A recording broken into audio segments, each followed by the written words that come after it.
इस स्टोरी के शुरुआत में हमें बताया जाता है, भले ही रात के आसमान में सबसे ऊंचाई पर एक तारा चमक ना रहा हो। इसकी वजह वो ऐसी जगह पर फंस गया हो जहां उसे कोई देख नहीं सकता। लेकिन फिर भी वो एक तारा होता है। अगर उसके मन में चमकने की इच्छा हो और उसके दिल में चमकती हुई आंख हो, तो वो फिर से एक चमकता हुआ तारा बन सकता है। और यही हमारी स्टोरी का एमसी है। एमसी मतलब मेन कैरेक्टर, और इसका नाम ब्लेड है। फिर हमें कुछ दिन पहले का सीन दिखाया जाता है। चांदनी रात के खुले आसमान के नीचे ब्लेड ब्लैकस्मिथ मतलब लोहार के दुकान के बाहर खड़ा होता है। और वहीं पे एक नाइट की रखी हुई स्वॉर्ड को ब्लेड बहुत लंबे समय से गौर से देख रहा होता है। फिर ब्लेड कहता है, ये बहुत बढ़िया लग रहा है, चाहे मैं इसे कितना बार भी क्यों ना देख लूं। फिर उसके पीछे एक लड़की की आवाज आती है जो कहती है, मुझे पता था तुम यहीं होगे। और इस लड़के का नाम जेमिना होता है, जो कहती है, क्या तुम्हें पता है कि तुम यहां कितने लंबे समय से खड़े हो। फिर ब्लेड कहता है, मुझे गुस्सा दिलाना बंद करो, मुझे कुछ ही ब्रेक मिलते हैं और ये मेरे उन ब्रेक में से एक है, इसीलिए मेरे ब्रेक का समय है। फिर जेमिना कहती है, अच्छा ऐसी बात है, इसीलिए लोगों ने तुम्हारे बारे में अजीब सी अफवाहें फैलाना चालू कर दिया है। क्या तुम्हें उन अफवाहों के बारे में पता भी है। फिर ब्लेड कहता है, किस तरह की अफवाह। फिर उसकी बात सुनकर जेमिना पहले अपने आसपास देखती है और उसके पास आकर हल्की सी आवाज में कहती है, क्या अभी भी तुम्हें वो आवाज सुनाई देती है जब तुम किसी स्टिक या उसके जैसे चीज को उठाते हो। सच में, आखिर पिछले जन्म में तुमने ऐसे कौन से बेकार काम किए थे जिसकी वजह से तुम्हें ऐसी सजा भुगतना पड़ रहा है। सच में, इस बात पर कौन ही भरोसा करेगा कि दिन के सवेरे में किसी के ऊपर लाइटनिंग गिर सकती है। और सबसे बड़ी बात, वो ब्लैक लाइटनिंग थी। इसलिए तुम्हें ज्यादातर दुकान के अंदर रहना चाहिए। लोग कह रहे हैं जो नया बिशप आया है वो इन सभी बातों की तरफ ज्यादा ध्यान देता है और वो इस तरह से काम करता है जैसे कि वो कोई इन्वेस्टिगेटर हो। इसीलिए वो कुछ भी ऐसी अजीब चीजों को देखता है तो वो उसे जलाने के लिए उसके ऊपर लकड़ी डाल देता है। फिर ब्लेड कहता है, तुम मुझे इस तरह की चीजों को क्यों बता रही हो। फिर जेमिना कहती है, मुझे तुम्हारी चिंता हो रही थी, इसीलिए मैं तुम्हें ये बात बता रही थी। तुम्हें ये अच्छे से पता है कि ज्यादातर लोगों ने तुम्हारे ऊपर ब्लैक लाइटनिंग को गिरते हुए देखा है और तुम्हारे पीठ पीछे ये अफवाहें बहुत तेजी से फैल रही हैं। इसीलिए तुम्हें किसी भी जगह पर इस तरह से खड़ा नहीं रहना चाहिए।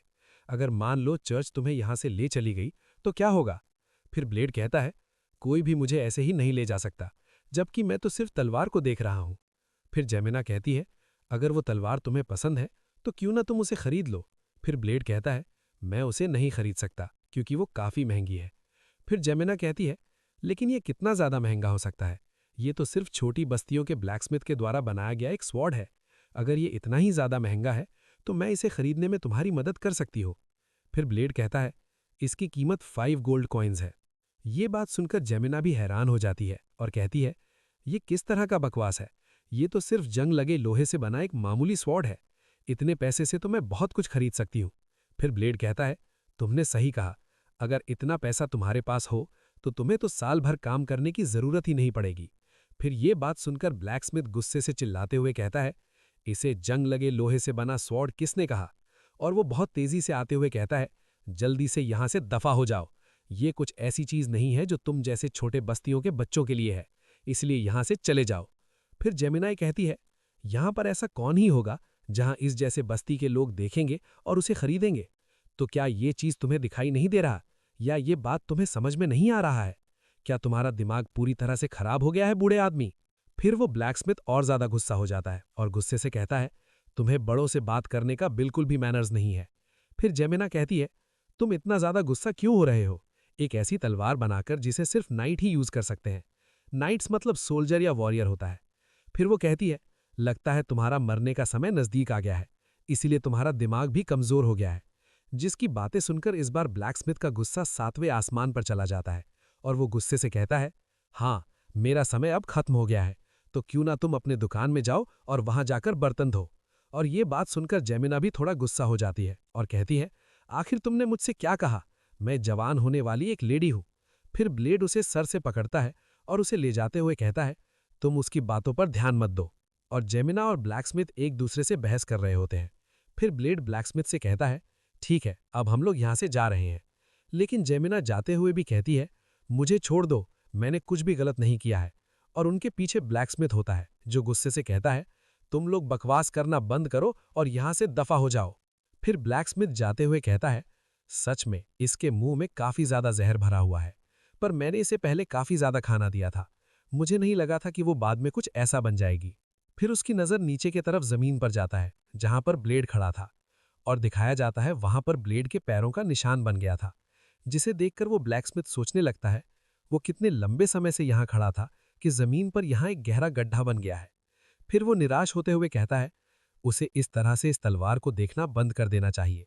ये उसके खुद के लिए मुश्किल होगा अगर वो इस जैसी जगह पर ऐसे सपनों को देखने लगता है, क्योंकि मैं ये बात अच्छे से जानता हूं कि एक गंदी बस्ती में पैदा हुआ बच्चा उस गंदी बस्ती से निकल नहीं पाता। इसलिए मैं इस तलवार को सिर्फ उसी को ही बेचूंगा जो इस जैसे गंदी बस्ती से निकलने में कामयाब हो सकता है। मैं मरने से पहले अपने आखिरी काम को इस तरह से सड़ने के लिए छोड़ नहीं सकता, बिल्कुल उन बच्चों की तरह जो इस जैसी जगह पर भी तेज रोशनी के साथ चमकते हैं। फिर हमें इस जगह के बारे में बताया जाता है ये नॉर्दर्न इकोनॉमी का सेंटर है, और इसके अलावा जो लाइट हाउस नॉर्दर्न रीजन में बना हुआ है वो बजट फैमिली का शुक्रिया, जिसके वजह से यहाँ बिजली आ पाती है। फिर हमें इस जगह के बारे में बताया जाता है ये स्वॉर है, एक ऐसा कचरा जिसे फेंकने के बाद वो खुद ब खुद बड़ा हो चुका है। फिर उसके बाद हमें बाहर का सीन दिखाया जाता है, जहां सभी लोग पीने और लड़कियों के साथ लगे हुए थे। फिर हमें ऊपर की तरफ एक मोटा आदमी दिखाया जाता है जो एक लड़की के बाल को घसीटते हुए जोर जोर से चिल्लाते हुए कहता है तुम्हारी हिम्मत कैसे हुई मुझे ठगने की। फिर वो लड़की कांपते हुए आवाज में कहती है लेकिन मैंने तुम्हें किस तरह से ठगा है। फिर वो आदमी कहता है मैं 20 साल से मशीनरी का काम कर रहा हूं, तो तुम्हारी हिम्मत कैसे हुई मुझे नकली दवाइयां बेचने की। फिर उसके सामने ब्लेड आ जाता है और कहता है लगता है यहां का माहौल कभी शांत ही नहीं हो सकता। फिर वो मशीनरी ब्लेड की तरफ उंगली को पॉइंट करते हुए कहता है हे मोमबत्ती बनाने वाले, तुम यहां सही समय पर आए हो, जल्दी से मैडम को बुलाओ, मुझे उनसे बात करनी है। फिर ब्लेड कहता है अगर तुम्हें मैडम से मिलना है तो तुम्हें गोल्ड कॉइन देना होगा, ना कि सिल्वर कॉइन। फिर वो मशीनरी कहता है तुम इस तरह से बिजनेस करते हो तो भी तुम्हें गोल्ड कॉइन चाहिए। अगर मैडम नहीं है तो तुम अपने मदर को मेरे पास लेके आओ। उसकी बातें सुनकर ब्लेड को भी गुस्सा आ रहा था। फिर वो मशीनरी जोर से चिल्लाते हुए कहता है जो मोमबत्ती तुम यहां समय बताने के लिए बेचते हो वो पूरी तरह से नकली है। क्यों, मैंने सही कहा ना। आखिर वो मोमबत्ती को जलाने के तुरंत बाद ही पूरी तरीके से जल जाती है। ये कैसे हो सकता है, जबकि मैंने तो कुछ किया ही नहीं। फिर ब्लेड कहता है लेकिन तुम सिर्फ 5 मिनट के अंदर किस तरह के फन को एंजॉय करना चाहते हो। देखो, अगर तुम्हारे पास पैसे नहीं हैं तो तुम अपने वाइफ के पास जाओ, लेकिन ऐसा बहाना तो मत बनाओ। फिर वो मशीनरी जोर से चिल्लाते हुए कहता है तुमने अभी क्या कहा। फिर ब्लेड कहता है तुम तो सच में काफी ज्यादा जोर से चिल्लाते हो। अगर ऐसी बात है तो हम चेक कर लेते हैं कि तुम्हारी बातें सच है या झूठ। फिर ब्लेड कहता है क्या तुम्हें वो घड़ी दिखती है। हम लोग मोमबत्ती को जलाकर देखेंगे कि ये 5 मिनट तक जलती है या नहीं। अगर ये मोमबत्ती 5 मिनट तक नहीं जलती तो तुम उस लड़की के साथ जो भी करना चाहो वो कर सकते हो। फिर वो मशीनरी कहता है लेकिन मैं तुम्हारे जैसे ठगने वाले लड़के की बात सुनूं ही क्यों। फिर ब्लेड गुस्से से कहता है मैंने कहा ना हम ये करते हैं, क्योंकि अगर ये मोमबत्ती 5 मिनट तक जलती है तो मैं तुम्हें यहां बहुत बुरी तरीके से पीटने वाला हूं। जिसे देखकर मशीनरी के भी पसीने छूटने लगते हैं, और वो उसे देखकर सोचने लगता है आखिर इस बच्चे की आंखों में क्या है जिसे देखकर मुझे काफी डर लग रहा है। फिर ब्लेड माचिस की तीली को रगड़ता है और इस तीली के ऊपर आग जला देता है, और वो मोमबत्ती में आग जलाने वाला होता है। फिर वो कहता है चलो देखते हैं कि हम दोनों में से कौन ठगने की कोशिश कर रहा है, और वो मोमबत्ती को जला देता है, जिसे देखकर वो मशीनरी घबराने लगता है। फिर हमें दिखाया जाता है उन दोनों के बीच मोमबत्ती जल रहा होता है, और हमें उस लड़की को भी दिखाया जाता है, और वहां बार में सभी लोगों का ध्यान भी उसकी तरफ होता है कि अब आगे क्या होगा। फिर ब्लेड नीचे की तरफ देखता है और दिखाया जाता है कैंडल बुझ गया होता है, जिसे बुझता देख वो मशीनरी घड़ी की तरफ देखने लगता है।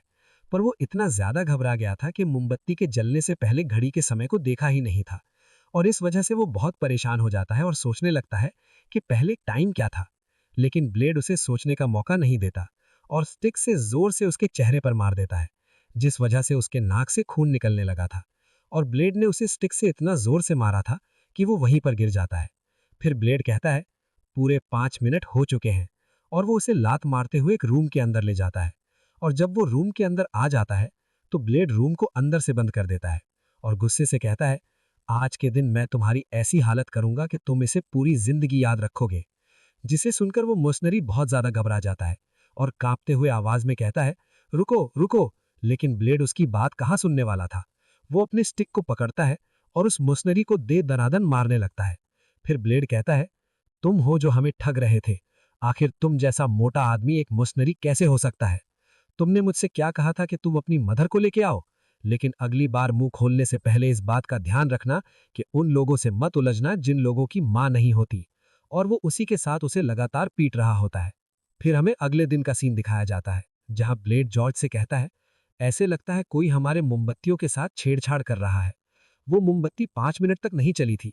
क्या तुम सुन भी रहे हो मैं क्या कह रहा हूं? जॉर्ज, तुम्हारा ध्यान मेरी बातों की तरफ है भी कि नहीं? पर जॉर्ज बड़े आराम से अपने खाने को खा रहा था। फिर एक लेडी चिल्लाते हुए आती है और कहती है, आखिर किसकी हिम्मत हुई जो हमारी कीमती मोमबत्ती के साथ छेड़छाड़ कर रहा है? फिर ब्लेड कहता है, हमें इसके बारे में जल्द से जल्द पता लगाना होगा। फिर वो लेडी कहती है, तुमने बिल्कुल सही कहा और तुम्हें इस बात का पता लगाना होगा। फिर ब्लेड कहता है, मैं ये कैसे पता लगा सकता हूं कि इसके पीछे किसका हाथ है? फिर वो लेडी कहती है, कि इसके पीछे किसका हाथ है। फिर वो लेडी कहती है, मैंने इसका पता पहले ही लगा लिया है कि इन सब के पीछे कौन है। जिसकी बातें सुनकर ब्लेड हैरान होते हुए कहता है कि वो कौन है। फिर हमें उस लेडी को दिखाया जाता है जो मुस्कुराते हुए कहती है, वो मैं हूं। असल में मैं एक छोटा सा प्रैंक कर रही थी। फिर हमें इसके बारे में बताया जाता है, ये उसी बार की मैडम है और इसका नाम मर्सिला है। फिर वो कहती है, मैं उन बेवड़ों को और ठगने की कोशिश कर रही थी ताकि मैं और ज्यादा पैसा कमा सकूं। और उसके चेहरों को देखकर और बातों को सुनकर ब्लेड कुछ भी नहीं कह पाता। फिर वो वहां से जाते हुए कहता है, इसका मतलब यह है कि मैंने उस मशीनरी को बेवजह ही पीट दिया था, पर मैं इन सब के अलावा क्या ही कर सकता हूं। मैं तो सिर्फ काम करने वाला एक छोटा सा एम्प्लॉई हूं। फिर जब वो नीचे आता है तो वहां पर कुछ लोग खड़े होते हैं, जिसमें से एक कहता है, मुझे तुम पे काफी गर्व है। मैंने तुम्हारे कल के बारे में बातें सुनी है, तुमने कल काफी अच्छा काम किया। तुम मुझे बताओगे जब मैं यहाँ से गया था तो उस बीच यहाँ क्या क्या हुआ? तुमने कल काफी ज्यादा कैंडल बेचे थे। मुझे कुछ पैसों की जरूरत है, लेकिन हम में से किसी के पास भी जरा सा भी पैसा नहीं है। फिर ब्लेड गुस्से से कहता है, तुम मेरे सामने किस तरह के चाल चलने की कोशिश कर रहे हो? जिसे देखकर वो लोग डर जाते हैं और घबराते हुए कहते हैं, शांत हो जाओ। हम लोग यहाँ सिर्फ पैसे मांगने ही नहीं आए हैं, बल्कि हम उसके बदले भी तुम्हें कुछ देंगे। हम लोग तुमसे फेयर ट्रेड करने आए हैं। ट्रेड करना मतलब एक चीज लेकर दूसरे चीज को देना। फिर ब्लेड कहता है, तुम किस तरह के ट्रेड की बात कर रहे हो? फिर वो लड़का कहता है, अगर तुम मुझे कुछ पैसे देते हो तो मैं उसके बदले में तुम्हें कुछ दूंगा। फिर ब्लेड को वो लोग एक कमरे में लेकर जाते हैं। असल में उन लोगों ने एक बच्चे को पीटा था और वही लड़का उस बच्चे के बाल को पकड़ के उठाता है और कहता है, क्या तुम्हें बच्चा याद आया? क्यों ना तुम इसके बदले मुझे 40 सिल्वर के कॉइन दो। मुझे नहीं लगता कि ये कोई बुरी डील है। फिर ब्लेड गुस्से से कहता है, लेकिन उसकी उंगलियां और उसके एंकल मतलब एड़ियों का क्या? फिर वो लड़का कहता है, हम लोगों ने उसे नहीं काटा। अगर हम लोगों ने ऐसा किया होता तो हम तुम्हें क्यों ही बुलाते? हम लोगों ने बस इसे छोटा सा सबक सिखाया है, नहीं तो ये पूरी तरीके से सही सलामत है। लेकिन इस वजह से ब्लेड गुस्सा हो जाता है और वो उनकी तरफ क्वीन के पोटली को फेंक देता है और कहता है, अगर अगली बार ये तुम्हें मिले तो इसे मार देना, मेरे पास मत लेकर आना। इस बात को सुनकर वो बच्चा बहुत घबरा जाता है और वो लोग पैसों को लेकर वहां से जाते हुए कहते हैं, हम लोग ऐसा नहीं कर सकते, हम लोग गुंडे हैं, कोई खूनी नहीं। फिर ब्लेड कहता है, तुम लोग खुद के फैमिली के साथ में काम करने वाले को ठगने की कोशिश कर रहे हो। लेकिन वो लोग ब्लेड की बातों पर ध्यान नहीं देते हैं और वहां से जाते हुए कहते हैं, मैंने कहा था ना, हम लोगों को ब्लेड के ऊपर ध्यान देना चाहिए, वो हमें जरूर पैसा देगा। फिर ब्लेड गुस्से से कहता है, नेड। और इस बच्चे का नाम नेड है, पर उसे गुस्से में देख नेड भी डरने लगता है, पर ब्लेड कुछ कर नहीं सकता था, इसलिए वो पूछता है, कहीं तुम्हारी हड्डी तो नहीं टूटी? फिर नेड कहता है, नहीं मेरी हड्डी नहीं टूटी है। फिर ब्लेड कहता है, अगर ऐसी बात है तो यहाँ से दफा हो जाओ, नहीं तो मैं तुम्हारी हड्डी तोड़ दूंगा। फिर नेड ब्लेड को बचाने के लिए शुक्रिया कहता है और वहां से चला जाता है। पर ब्लेड को इस वजह से गुस्सा आ रहा था क्योंकि वो उस ब्लैक स्मिथ के स्वॉर्ड के लिए पाई पाई जमा कर रहा है और 5 गोल्ड कॉइन जमा करना उसका गोल है ताकि वो स्वॉर्ड को ले सके। पर अगर ऐसे ही चलता रहा तो वो पूरी जिंदगी भर 5 गोल्ड कॉइन जमा नहीं कर पाएगा। फिर हमें दूसरी जगह समुद्र किनारे नाव का सीन दिखाया जाता है, जहां ब्लेड एक पर्सन को ये सारी बात बता देता है। फिर वो पर्सन कहता है, ये अच्छी बात है कि उसकी उंगलियां नहीं काटी गईं और इस पर्सन का नाम विल हंटर हार्वेन है। फिर वो अपने हाथ को दिखाते हुए कहता है, मेरे हाथ और पैर की उंगलियों को काट दिया गया था और मैं सिर्फ लोगों के लिए सबक बन के रह गया कि यहाँ किसी के भी साथ क्या हो सकता है। और हमें उसके बगल में ब्लेड और जेमिना को दिखाया जाता है, जो लोग छोटे होते हैं और रो रहे होते हैं। फिर हार्विन कहता है, जो मोमबत्तियों के साथ प्रॉब्लम हो रहा था मुझे उसके बारे में भी पता चला है। फिर ब्लेड कहता है, तो क्या तुम्हें इसके बारे में पहले से ही पता चल चुका है? फिर हार्विन कहता है, इस बारे में कई सारे अफवाहें फैल रही हैं, लेकिन लगता नहीं है कि कोई इस पर भरोसा करता है। पर मैडम जो मोमबत्तियां बनाती है मर्सिला कोई ऐसी टाइप की इंसान नहीं है जो कुछ ऐसा कर सके। फिर ब्लेड कहता है, मैं भी तो तुमसे यही कहना चाहता हूँ, मुझे लगता है जॉर्ज को भी इस बारे में पहले से ही पता है, पर वो लोग इस तरह के इंसान नहीं है जो कुछ ऐसा कर सकते हैं। फिर हार्विन कहता है, लेकिन क्या हो वो लोग खुद ऐसा कर रहे हो तो हो सकता है ये करने के पीछे जरूर उनके पास कोई ना कोई अच्छा रीजन होगा। रीजन मतलब कारण। फिर ब्लेड कहता है, आखिर किस तरह का रीजन? फिर हार्विन कहता है, 90% चांस ये हो सकता है कि उन लोगों को जल्द ही ज्यादा से ज्यादा पैसे की जरूरत हो। फिर हार्विन कहता है, ऐसा करने का सिर्फ एक ही रीजन हो सकता है, किसी भी ऑर्गेनाइजेशन को इतना जल्दी पैसे की जरूरत तभी पड़ती है, इसका मतलब दूसरे ऑर्गेनाइजेशन से लड़ाई होने वाली है, इसी वजह से इतना ज्यादा पैसे की जरूरत होगी। और 100 जैसे गंदे बस्ती में सिर्फ 5 बॉसेस ही हैं जो इस जगह राज करते हैं। Horse knight George, swine butcherer black bear, gamblers dice, whale hunter captain Hover और आखिर में money bag one armed Jack. और ये जिंदगी का काफी गहरा अंधेरा है जो कि तुम्हारे तरफ धीरे धीरे करते हुए परछाइयों में छिपा हुआ बिना किसी आवाज के बढ़ते जा रहा है। और बिल्कुल उसकी बातों की तरह एक दिन वन आर्म्ड जैक कई लोगों के साथ वहां पर आ जाता है। वो ब्लेड से कहता है, आखिर तुम्हारा बॉस कहां पर है? फिर हमें बताया जाता है कोई भी हादसा बिना किसी वार्निंग के आता है और हादसा आने से पहले कोई नोटिस भी नहीं मिलता। फिर ब्लेड मनी बैग पर देखकर मन ही मन सोचने लगता है जो हॉर्विन लड़ाई के बारे में कह रहा था शायद वो पूरी तरह से सही हो सकता है। फिर मनी बैग का एक आदमी चिल्लाते हुए कहता है, हे छोटे से बच्चे, क्या तुमने नहीं सुना बॉस ने क्या कहा? वो पूछ रहे हैं आखिर तुम्हारा बॉस कहाँ है? जिसे देखकर ब्लेड कहता है, मैं तो सिर्फ एक मामूली सा मोमबत्ती बेचने वाला हूँ, मुझे इसके बारे में कुछ भी पता नहीं। उसकी बातें सुनकर मनी बैग का आदमी गुस्से से चिल्लाते हुए कहता है, अगर तुम्हें नहीं पता तो जाओ उसे ढूंढ कर लेकर आओ। और वो मोमबत्तियों के ऊपर मुक्के मार के उन्हें तोड़ देता है और उन दोनों की नजरें एक दूसरे की तरफ होती है और उसके मुक्के मारने की वजह से मोमबत्ती हवा में उछल जाती है और जमीन पर गिरकर टूटने लगती है। वहां पर शांति छा गई थी और सभी के लोगों का ध्यान उसी की तरफ था कि अब आगे क्या होगा। वहां कुछ लड़की, चेमिना और कुछ बैठे हुए कस्टमर थे जो उसे देखकर हैरान और परेशान थे, लेकिन ब्लेड किसी की तरफ ध्यान न देते हुए जमीन पर गिरे मोमबत्ती को उठाने लगता है और कहता है, ये मोमबत्ती बहुत महंगी थी, अब ऐसा लगता है आज कोई भी मोमबत्ती बे नहीं पाएगी। पर इस वजह से वो लड़का काफी ज्यादा गुस्सा हो जाता है और कहता है, हे छोटे से बच्चे, क्या तुम्हें नहीं पता कि यहाँ पे क्या चल रहा है? और वो उसे गाली देने लगता है। फिर ब्लेड उस लड़के से कहता है, अपने पैर को हटाओ। फिर वो लड़का कहता है, तुमने अभी क्या कहा? फिर ब्लेड कहता है, मैंने तुमसे कहा यहाँ से अपने पैर को हटाओ। ये सुनकर वो लड़का काफी ज्यादा गुस्सा हो जाता है और कहता है, तुम्हारी हिम्मत कैसे हुई मेरे सामने बोलने की? फिर वो एक पांव को उठाकर ब्लेड को किक मारने वाला होता है, पर ब्लेड उसके किक को आते देखता है और बड़े आराम से नीचे झुककर अपने स्टिक को पकड़ता है और बहुत ही तेजी से उसके पैर के ऊपर स्टिक से मार देता है। उसके पांव में स्टिक के लगने की वजह से उसका बैलेंस बिगड़ जाता है और वो गिरने वाला होता है, लेकिन ब्लेड उसे गिरने का भी मौका नहीं देता और उसके चेहरे पर जोर से स्टिक से मार देता है, जिसे देखकर वहां खड़ी लड़कियां, मनी बैग के आदमी और वहां बैठे दूसरे लोग भी काफी हैरान हो जाते हैं। साथ ही इसे देखकर मनी बैग भी हैरान हो जाता है, पर वो हल्का सा मुस्कुराता है और वो ब्लेड को देखकर सोचने लगता है कि वो सिर्फ मामूली से स्टिक से ही मेरे आदमी को हरा दिया है। और ब्लेड उस आदमी के सामने स्टिक को पकड़ के खड़ा होता है, पर ये देखकर मनी बैग के आदमी गुस्सा हो जाते हैं कि कैसे ही वो उनके साथी को उनके सामने मार सकता है। इसलिए वो ब्लेड को मारने के लिए आगे बढ़ने लगते हैं, पर मनी बैग उसे बीच में ही रोक देता है और कहता है, मुझे ये लड़का काफी ज्यादा पसंद आया, तो गाइज मैं इसे अब से जैक कहूंगा। तो जैक कहता है, जैसे कि तुम देख ही सकते हो मेरे पास सिर्फ एक हाथ है, तो मैं आशा करता हूं कि यहाँ पर ज्यादा चोट ना हो। ये सुनकर ब्लेड कहता है, वैसे भी चुल्लों का पाइज होते हैं, मैं उनके ऊपर हाथ नहीं उठाता। उसकी बातें सुनकर जैक काफी जोर जोर से हंसने लगता है। फिर वो अचानक से सीरियस हो जाता है और ब्लेड की ठुड्डी के ऊपर अपने हाथ के हुक को रखते हुए कहता है, इसके बाद क्यों ना हम अकेले में एक दूसरे से अच्छे से बात करें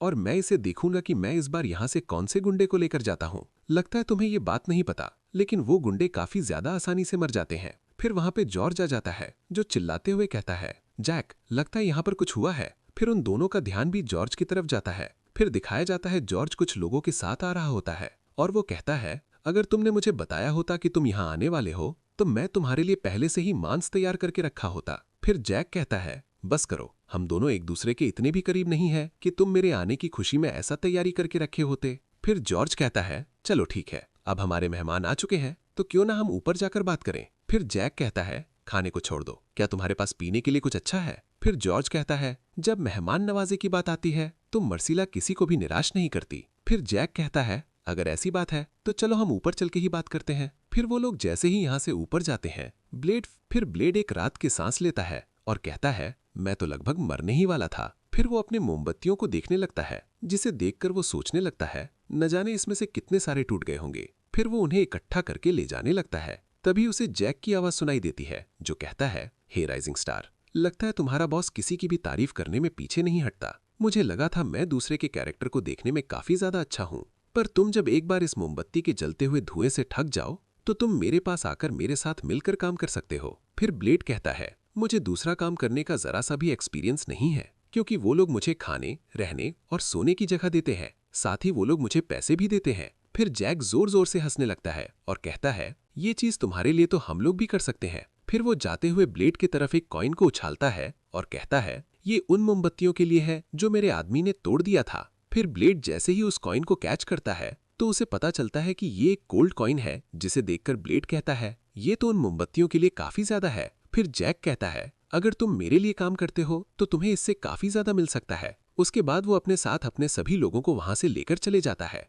जिसे देखकर ब्लेड सोचने लगता है। वो जाते समय काफी खुश था, क्या सभी चीजें यहाँ पर अच्छे से गई हैं? तभी चेमिना ऊपर खड़ी ब्लेड को आवाज दे रही होती है और कहती है, जॉर्ज तुम्हें ऊपर बुला रहा है। फिर हमें ऊपर की तरफ जॉर्ज और ब्लेड को दिखाया जाता है, जो अगल बगल में ही बैठे थे और सभी लोगों का ध्यान उनके तरफ ही था। फिर जॉर्ज ब्लेड को एक डैगर देते हुए कहता है, मैंने सोचा था कि मैं बाद में एक अच्छा समय देखकर तुम्हें ये दूंगा, पर जिस तरह के अभी के सिचुएशन है इसलिए मुझे ये डैगर तुम्हें जल्दी देना पड़ा, इसलिए इस चीज को अपने दिमाग में हर समय इसे बैठा कर रखना। लेकिन ब्लेड जॉर्ज को देखकर समझ गया था कि जिस तरह का इस रूम का माहौल है, जैक और उनके बीच की बातचीत बिल्कुल भी अच्छी नहीं गई और ऐसा लगता है उनकी बातचीत किसी आने वाली तबाही से कम नहीं थी। उसके बाद जॉर्ज ब्लेड से कहता है, अब से तुम मोमबत्ती बेचना बंद कर दो। फिर ब्लेड कहता है, अगर ऐसी बात है तो मैं क्या करूं? क्या मैं आसपास से पैसे लेना चालू करूं या आसपास के एरिया में पेट्रोलिंग चालू कर दूं? फिर जॉर्ज कहता है, हम लोगों को ये बात पता है कि जैक बाहर से लोगों को यहाँ लेकर आ रहा है। असल में वो लोग मर्सिनरी हैं जो पहले नाइट हुआ करते थे।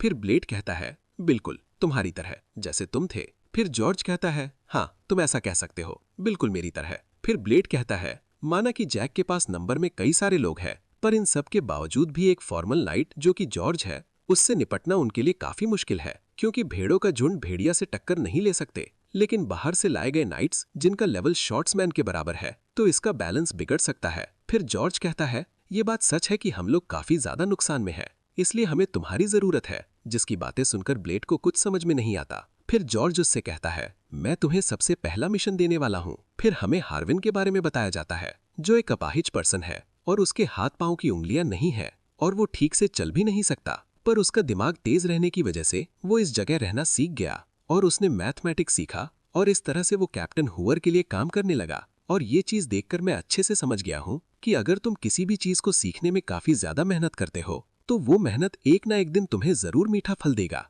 और वो ये सोचते हुए शॉर्ट्समैनशिप को प्रैक्टिस कर रहा था। शॉर्ट्समैनशिप मतलब तलवारबाजी। लेकिन अचानक ही उसे एक आवाज सुनाई देती है, जिसे सुनकर वो हैरान हो जाता है और वो आवाज कहती है, शॉट को स्विंग करने का तुम्हारा तरीका बिल्कुल भी गलत है। जब तुम उसे स्विंग करते हो तो तुम्हें अपने एल्बो को और झुकाना चाहिए। जिस आवाज को सुनकर ब्लेड कहता है, ये आवाज फिर से आना चालू हो गई जैसे ही मैंने अपने स्टिक को स्विंग करना चालू किया। फिर वो अपने मन ही मन सोचने लगता है, आज से 1 महीने पहले जब से वो ब्लैक लाइटनिंग मेरे ऊपर गिरी है, तब से मुझे एक अजीब सी आवाज आना चालू हो गई है। जब मैं किसी शॉर्ट या स्टिक या उसके जैसे चीज को पकड़ता हूँ, ऐसा लगता है मुझे किसी तलवार या स्टिक पकड़ने से पहले होली वाटर को ले लेना चाहिए। फिर वो उस आवाज को इग्नोर करने लगता है, क्योंकि ब्लेड जितना उस आवाज को रिप्लाई करेगा वो उतना ही उसके कानों में गूंजेगी। फिर वो सोचने लगता है, मुझे इन सब बातों को इग्नोर करके सिर्फ अपने ट्रेनिंग पर ध्यान देना चाहिए। तो गाइस, ब्लेड को जो आवाज आ रही है मैं उसे सिस्टम कहूंगा। फिर ब्लेड सिस्टम के बातों को याद करता है। फिर वो अपने मन को शांत करके स्टिक की तरफ पूरा ध्यान लगाता है।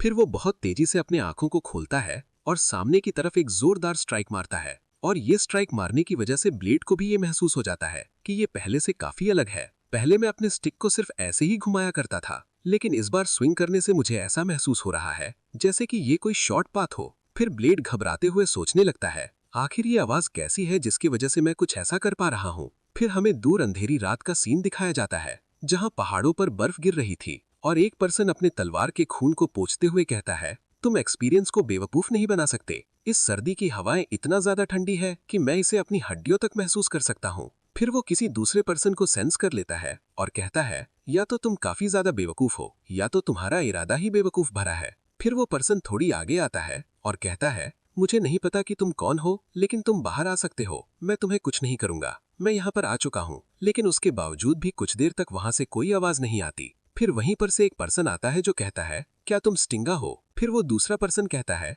हाँ मेरा नाम स्टिंगा है। तो तुम्हारा नाम ब्लेड है। मुझे बताया गया था कि यहाँ पर एक गाइड आने वाला है जिसकी सुनहरे बाल और नीली आंखें हैं। फिर ब्लेड स्टिंगा को लेटर देते हुए कहता है, ये लेटर मेरे बॉस ने तुम्हें देने के लिए कहा है। फिर स्टिंगा लेटर को ले लेता है और उसे पढ़ते हुए कहता है, क्या दूसरे ऑर्गेनाइजेशन वालों ने फाइट करने के लिए मर्सिनरीज को बुलाया है जो पहले नाइट्स थे?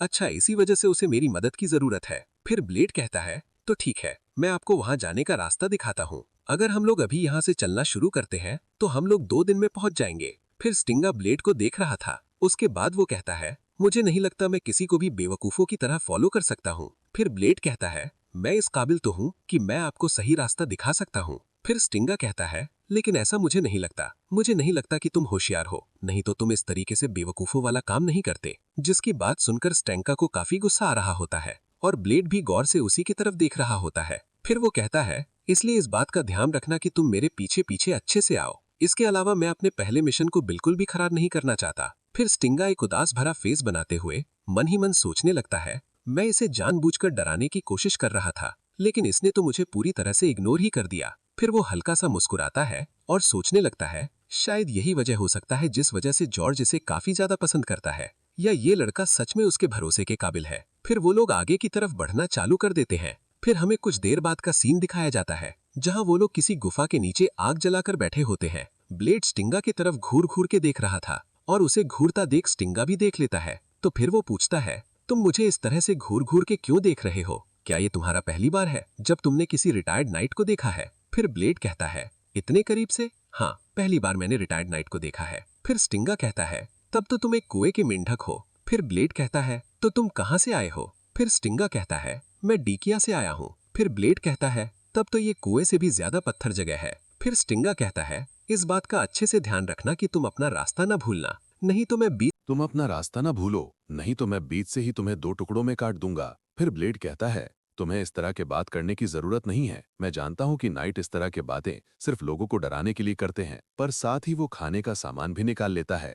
जिसे देखकर स्टिंगा मुस्कुराते हुए कहता है, ये तो बीफ है, क्या तुम ये मेरे लिए भी लेकर आए हो? फिर ब्लेड कहता है, नहीं, उसने तो सिर्फ मेरे लिए ही पैक किया है, तो क्या तुमने अपने पास कुछ खाने के लिए नहीं रखा है? फिर वो अपने पास से ड्राई बीफ या सूखे बीफ निकाल लेता है। फिर दिखाया जाता है ब्लेड अपने बीफ को स्टिक्स में लगाकर पकाना चालू कर देता है, जिसके स्मेल को सुनकर स्टिंगा के मुंह से लार टपकने लगता है। फिर वो कहता है, हे बच्चे, क्या तुम मुझसे कुछ पूछना नहीं चाहोगे? फिर ब्लेड कहता है, अचानक से तुम मुझसे ऐसा क्यों कह रहे हो? फिर स्टिंगा कहता है, मैं तुम्हारे किसी भी सवाल का जवाब देने के लिए तैयार हूँ, लेकिन तुम्हें हर एक सवाल के बदले बीफ देना होगा। ये एक ऐसा मौका नहीं है जो हर किसी को आसानी से मिलता है। फिर ब्लेड कहता है, तुम्हें कितना बीफ चाहिए? अगर तुम्हें चाहिए तो सीधा सीधा मांग लो ना। फिर स्टिंगा कहता है, नाइट की एक अपनी प्लाइड होती है, वो किसी चीज को तभी ले सकते हैं जब वो उसके बदले किसी दूसरे चीज को वापस लौटा सकें। फिर ब्लेड कहता है, लेकिन तुम तो रिटायर्ड हो गए हो। फिर स्टिंगा कहता है, लेकिन फिर भी मैं एक नाइट हूं। फिर ब्लेड कहता है, तुम्हारा नाम क्या है? तो वो कहता है, स्टिंगा। तुम्हारी उम्र क्या है? फिर स्टिंगा कहता है, 42 साल। फिर ब्लेड कहता है, क्या तुम ओरा का यूज कर सकते हो? फिर स्टिंगा कहता है, जरा तुम्हें देखो, तुम तो सिर्फ बाहर से देखने से ही मासूम लगते हो। ज्यादातर नाइट ओरा का यूज नहीं कर सकते, और ओरा को असली फाइट में यूज करना एक और अलग चीज होती है। फिर ब्लेड कहता है, तुम ओरा का यूज कर सकते हो या नहीं, इसे सीधे सीधे क्यों नहीं बता देते? फिर स्टिंगा उसे बताना चालू करता है, जिसे सुनकर ब्लेड हैरान हो जाता है और वो अपने हाथों में बीफ को लेते हुए कहता है, तुम चाहो तो सारे के सारे ले सकते हो। फिर स्टिंगा कहता है, एक नाइट किसी चीज को तभी ले सकता है जब वो उसके बदले किसी दूसरे चीज को वापस लौटा सके, पर एक समय ऐसा हुआ करता था जब मैं जैसा चाहूं वैसे कर सकता था, और मैंने कुछ ही दिन पहले जंक बीफ खाया था, इसलिए मैं ऐसा कर सकता हूं। फिर स्टिंगा अपनी तलवार को म्यान से निकालने लगता है, जिसे देखकर ब्लेड मन ही मन सोच रहा होता है, सच में मैं आज इसे देखने वाला हूं। फिर हमें दिखाया जाता है स्टिंगा अपने दोनों हाथों से सॉर्ड को पकड़कर अपने सिर के सामने करके खड़े हो जाता है, और वो अपने दोनों आंखों को बंद कर देता है।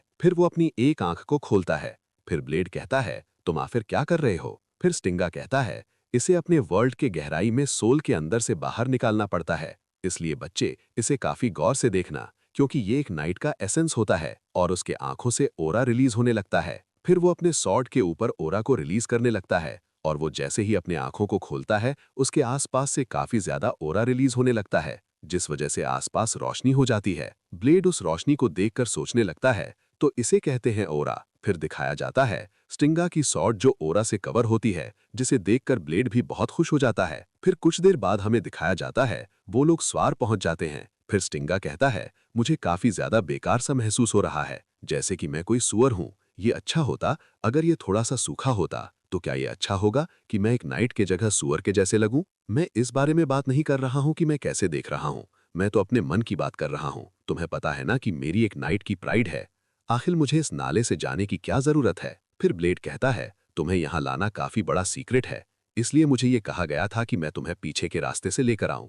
चलो अब हम यहाँ से चलते हैं। वहां पर पहुंचने के बाद मैं तुम्हारे लिए नहाने की तैयारी कर दूंगा। फिर वो लोग नाले को पार कर लेते हैं और कुछ देर आगे चलने के बाद स्टिंगा कहता है, मुझे ये जगह काफी ज्यादा शांत लग रही है, जो मुझे परेशान कर रही है। फिर ब्लेड कहता है, ये इस वजह से है क्योंकि अभी रात का समय है। फिर कुछ देर आगे आने के बाद स्टिंगा कहता है, क्या ये जगह रोज इसी तरह से इतना ज्यादा शांत रहती है? फिर ब्लेड कहता है, नहीं, ये जगह रोज ऐसे शांत नहीं रहती, लगता है इस जगह फाइट हुई है। फिर जैसे ही वो लोग थोड़ा आगे जाते हैं, सामने का नजारा देखकर वो दोनों हैरान हो जाते हैं, क्योंकि उनके सामने कई सारे मरे हुए लोगों की लाशें बिखरी पड़ी होती है। फिर ब्लेड कहता है, लगता है हम दोनों को अलग अलग हो जाना चाहिए। मैं तुम्हें पीछे के गेट का रास्ता बताता हूँ, जिसे हमारे ऑर्गेनाइजेशन के सिर्फ मेंबर ही जानते हैं। फिर स्टिंगा कहता है, तो तुम क्या करने वाले हो? अभी के लिए यही अच्छा होगा कि मैं सीधे मेन गेट से जाऊं। हमारे अलग अलग हो जाने से लोगों का हमारे तरफ ध्यान कम हो जाएगा। चलो अब हम बाद में मिलते हैं। फिर ब्लेड बहुत तेजी से वहां से चले जाता है। फिर वो उसी मेन गेट के बाहर के सामने आ जाता है,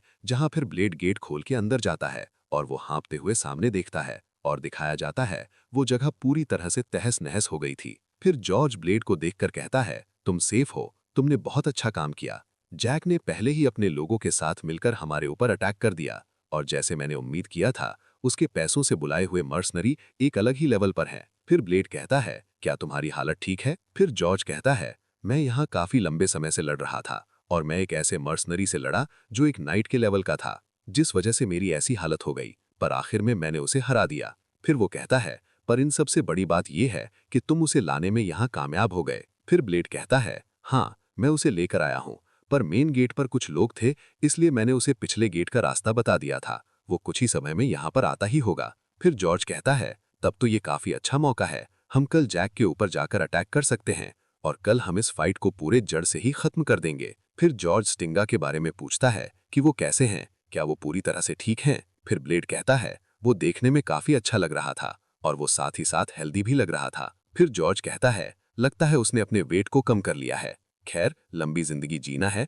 तो अपनी तरफ तो ध्यान देना ही पड़ेगा। फिर ब्लेड कहता है, और वो नाइट की तरह ओरा को भी यूज कर सकता है, मुझे पूरा यकीन है कल हम उनका पूरा सफाया कर देंगे। लेकिन उसकी बात सुनकर जॉर्ज हैरान हो जाता है और कहता है, तुमने अभी क्या कहा? इतने में स्टैंगा वहां पर आ जाता है, जिसे महसूस कर ब्लेड कहता है, लगता है वो यहाँ पर आ गया है। फिर जॉर्ज कहता है, क्या उसने सच में ओरा का यूज किया था? फिर ब्लेड कहता है, मैंने खुद अपने आंखों से उसे ओरा का यूज करते हुए देखा था। फिर जॉर्ज अपने सॉर्ड को जोर से पकड़ता है और घबराते हुए कहता है, जल्दी से मेरे पीछे आ जाओ, क्योंकि स्टिंगा एक ऐसा पर्सन है जो कभी भी ओरा का यूज कर ही नहीं सकता। जिसकी बातें सुनकर ब्लेड कहता है, आखिर तुम्हारा मतलब क्या है? तभी उसके पीछे से दरवाजा खुलता है और उस दरवाजे से वो पर्सन आता है जो इतने लंबे समय से स्टिंगा बनने का नाटक कर रहा था, जिसे देखकर जॉर्ज कहता है, तुम काफी ज्यादा दूर आ गए हो। फिर वही स्टिंगा बनने का नाटक करने वाला पर्सन कहता है, हमें एक दूसरे से मिले हुए काफी ज्यादा लंबा समय हो गया है। क्यों, मैं सही कह रहा हूं ना जॉर्ज?